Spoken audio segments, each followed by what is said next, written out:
রাজধানীর তেজগাঁও শিল্পাঞ্চল এলাকার রোড সংলগ্ন মূল সড়ক অবরোধ করে বিক্ষোভ করেছেন নাসা গ্রুপের শ্রমিকরা।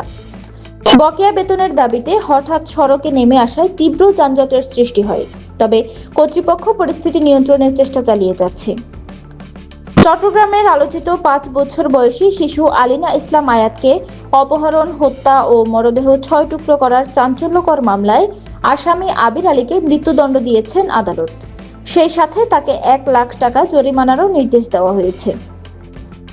ইরান চুক্তি ও ইউক্রেনে রাশিয়ার আগ্রাসনের বিষয়ে G7 নেতাদের মধ্যে গুরুত্বপূর্ণ বৈঠক অনুষ্ঠিত হয়েছে।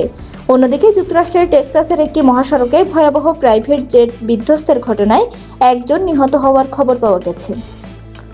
ক্রিকেট মাঠে চলছে বাংলাদেশ ও জিম্বাবুয়ের মধ্যকার T20 সিরিজ। এছাড়া ফুটবল মাঠে চলছে বিশ্বকাপ উন্মাদনা, যেখানে আর্জেন্টিনা, ফ্রান্স ও নরওয়ে তাদের নিজ নিজ ম্যাচে দুর্দান্ত পারফর্ম করছে। অন্যদিকে ফুটবলের উন্নতির লক্ষ্যে জোর দিয়েছেন সাবেক ইংলিশ অধিনায়ক শার্লট এডওয়ার্ডস। দর্শক, এই ছিল আজকের মতো। এতক্ষণ সাথে থাকার জন্য ধন্যবাদ সবাইকে।